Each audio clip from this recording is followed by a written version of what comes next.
Hello, all you awesome healers. I am really excited to talk to you about this particular topic today because it's all about you, right? So, one of the things I've been talking about clearing wealth blocks, but one of the things that you may or may not realize is that you were born with an energetic blueprint.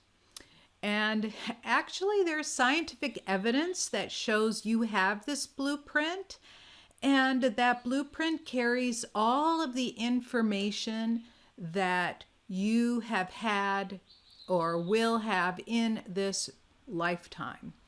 And I want to get a little bit deeper into this because I want to explain how this energetic blueprint can also cause you to have issues with wealth and abundance.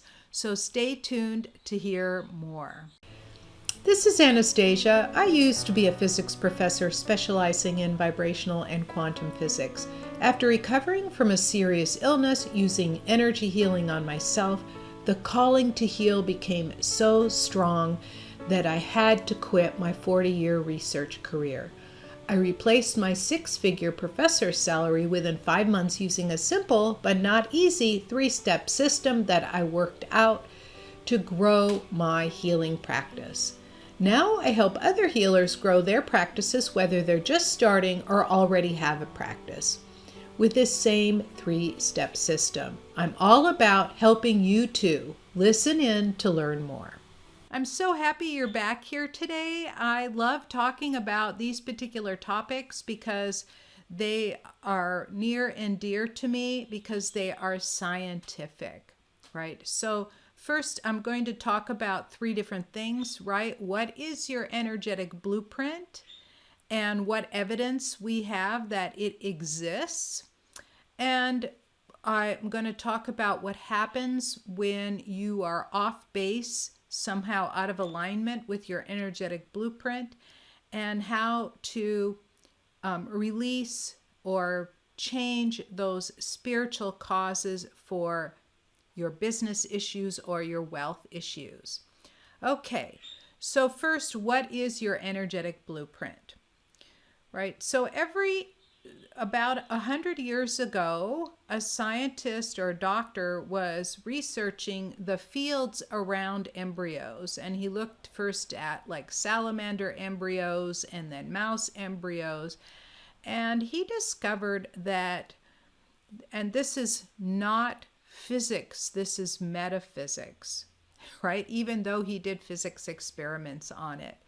So what he discovered was that when he measured the field, the energy field, using a very simple device, remember this is about 100 years ago, he found that the field around the embryo was the size of an adult.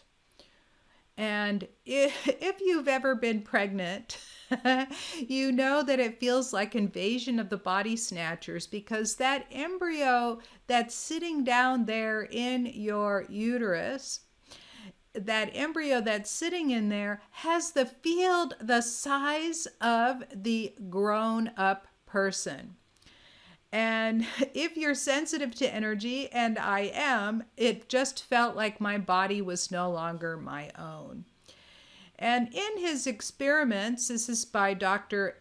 Harold Burr, in his experiments, he noticed like the embryo is a little sphere, right? And he then discovered that there was a symmetry around the embryo, and the first one he looked at was a salamander, and he found the 2 feet and the four legs and then the tail and the head, and he marked the embryo along its back.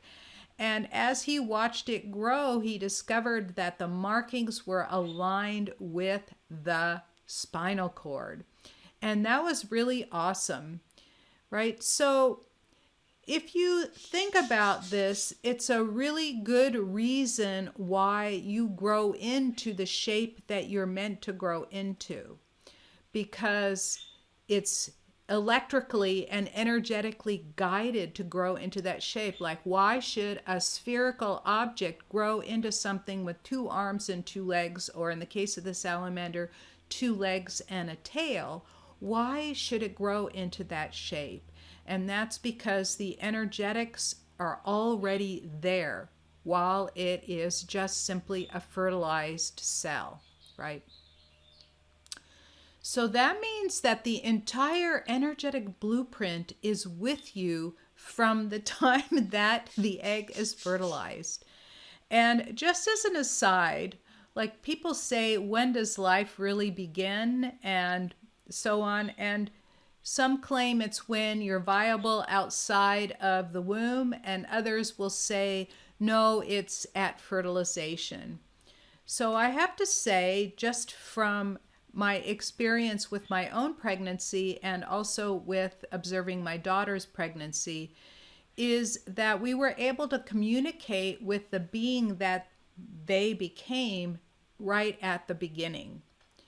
And of course, there's no brain there, so we're communicating with the spirit, and the spirit is you, right? So the spirit is, as far as we know, infinite, right? It starts at some time when the universe began, maybe even before, we don't know, and it has no endpoint, right? And this is also in a lot of religions, that your soul is immortal, right? So imagine you've got this entire energetic blueprint going for you. And as a point, there are people that can see your blueprint. And these are clairvoyants that have a vision that can see the subtle energies around you. And one of the things that they've noticed is that the blueprints aren't ill, they're not overweight, right? They're not deformed. So you have this blueprint that's with you, this perfect blueprint. And if you are out of alignment somewhere, somehow, out of this blueprint, that means that you have this issue that you need to overcome, right? And this energetic blueprint carried this information from before, and I talked about this last time, is your spiritual DNA. So that's your spiritual DNA. It is this energetic blueprint.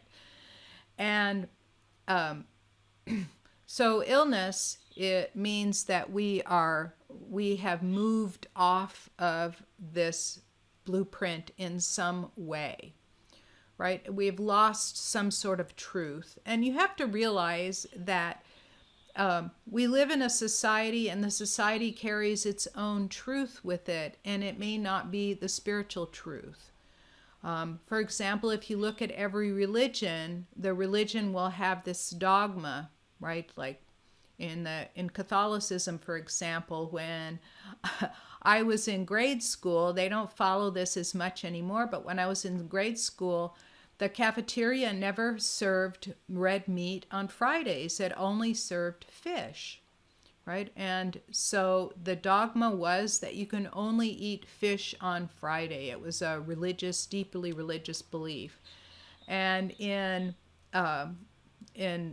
Orthodoxy, which is what I practiced growing up and still practice to a certain extent, is that, and this is Christian Orthodoxy, not Jewish Orthodoxy, is that we had, before Easter, we had 40 days of Lent, or a fasting of some sort, meaning that you gave up your favorite foods. A lot of people will not eat meat during that period. A lot of them go vegan entirely.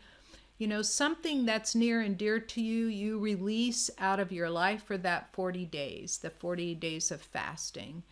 And if you think about it, this was the 40 days before, this was right before the time of abundance came, when all of the fruits and vegetables started becoming ripe, and plants started growing, and you were able to eat again. And that's when the animals started giving birth, right? So you had an abundance of food, right? So the fasting made sense at that time.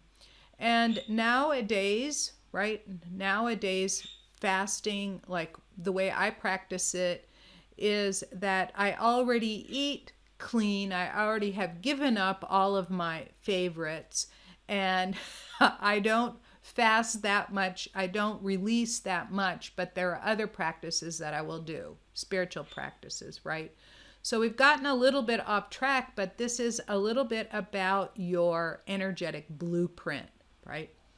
And so we want to come back into alignment with that energetic blueprint. What I was talking about was dogma, right? So dogma is not necessarily the truth, right? It doesn't, like, you won't go to purgatory or to hell if you eat something other than, if you eat red meat, pork, or some other food on Fridays, right? That's just religious. That's just sort of like their religious practice. So you have to understand that truth and what you believe to be the right thing may not be the truth. And it may be what throws your energetic blueprint off track. So and one of the things I want to remind you is that this being that you are, right? This being that you are determines where your business is. Like if you have a business, every flaw or every belief that you have that is faulty, every issue that you have will start to loom very large in your business, right? Like if you don't feel worthy, you will not attract people into your business.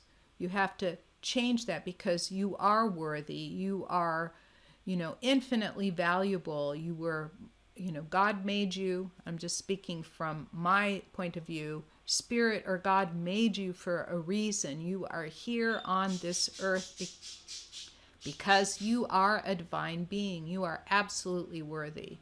And I didn't feel that way because I got so criticized when I was younger. And I also felt like a total oddball because I didn't like the things that other girls liked, and I didn't think the way that other girls thought because I was a scientist and I was an athlete. I even won races. I won the overall race in 6K race when I was in my 40s. I beat even the 19-year-olds during that time. So I also am, I also can lift very heavy weights, even at the age I'm at now, right? So I'm an athlete, I'm strong, and I thought that God made a mistake when he made me.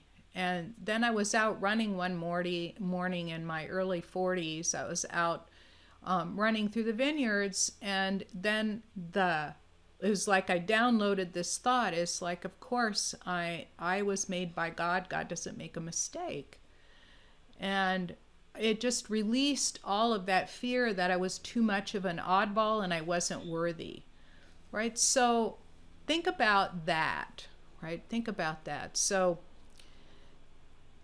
as I was saying, your business is you, and if you have a healing business or a coaching business or one other business like that where you need to attract clients, the worthiness, your confidence, right, and overcoming the limiting beliefs is super duper important.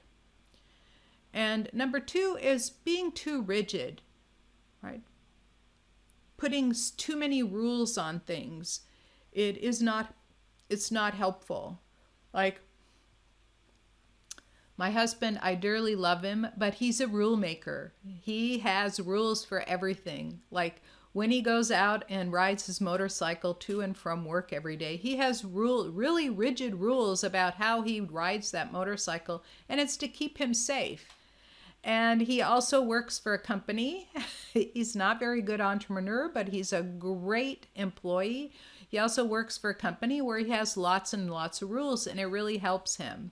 But if you're an entrepreneur and you're too rigid with your rules, you can have rules, but if you're too rigid with them, then it makes it very difficult to grow a business because If you're rigid, then it means like you've reached a certain income level, you will not grow above it because you can't adapt and move and change, right? And I've been talking a little bit over the last few videos about faulty money beliefs, right? Like I can't afford it, I'm not worth it, I can't charge that much because nobody will pay it. These are a lot of these faulty money beliefs. Like there's only so much to go around, things like that. But the last one, this is the most important, is doing things that aren't in alignment with your values. Like one of them that I thought of before I started recording this is the sense of urgency could be okay, but a lot of sales pages will put a timer on the top, and it'll say this offer ends when the timer runs out, and they put 15 minutes. And so then right at about 30 seconds to go, you hit refresh on the page and the timer sets back to 15 minutes. That's out of alignment with the truth because it isn't the truth, right? So another one that I've seen very often is, supplies are limited, and it is something electronic, like an electronic picture or an electronic book or even an online program, right? The platform that I use for my online programs, I don't have a limit to the number of students that can join the program. So my saying that there's only 15 spots left is a lie. And that's out of alignment with my personal values because I can't tell lies. When I do it, I feel icky inside. And I might have a coach that says, oh, you absolutely have to put this. You absolutely need to include this in your talks. You absolutely need to include this. And when I do, I feel icky. And then I remove it immediately. I might do it once or twice, and I'll still feel very icky. Nobody joins. As soon as I remove it, then people will sign up with me because I tell the truth. And the only time that I have limits is because I don't want to have more than 50 people showing up in a class because I can't serve those people. And usually if I have that many people that have signed up for something, I'll divide it into 2 sections. And so I'll have between 20, 25, and 30 people in each of the sections. And they're offered because I'd like to do live classes that are offered at different times. So that is a way around it, is that my capacity to handle people. For when I was doing only healing full time, I could only have about 10 full-time clients, and I still have about 10 regular maintenance clients. So now my full-time clients, they're a lot less because I'm teaching classes, but my capacity is I could only have 10, maybe 12. And so when I got to like number 11 or number 9, I would say, I only have space for one more client. And as if you sign up, then I'm going to close the full-time client offerings and they'll take it, right? Because that was telling the truth. So that is a way to be honest with your scarcity. So make sure that whatever it is that you're doing, that it is in alignment with your values. Like making sure that you're not cheating anybody, make sure that you're telling the truth, that, all of those tactics that people try to get you to use, make sure that whatever it is that you're using, like scarcity, there's a false way to do scarcity and a true way to do scarcity, that you're doing the true way. And that will help increase your bottom line, basically. And so I just want to review. I told you about your energetic blueprint, that you came into life with it. It started when you incarnated. It started when the egg was fertilized. Your mama and your papa came together and created you, and your energetic blueprint then became a part of you, and it is still with you. Your energetic blueprint is perfect, and that when you go off base, there's something that happened to you in your lifetime, like an injury or a false belief or something like that, then you'll go out of alignment. Just like, a good example is if somebody gains a lot of weight, there's something emotionally, mentally, or even physically holding them up, and they have a lot of excess weight, and they need to release all of that, to release the weight, for example, so they become more in alignment with their blueprint. And last is the being in alignment with that blueprint will also help you grow your business and grow your wealth. Okay, thank you so much for listening. I look forward to seeing you in the next video. Thank you so much for taking valuable time out of your day to listen in. If you found this message helpful, please help spread the word by giving the broadcast a thumbs up or a 5-star rating. Share it with your friends, and be sure to subscribe to my channel with your notifications on. For further training on healing and growing your healing business using my 3-step system, go to www.highpaidhealers.com. And I'll see you in the next video.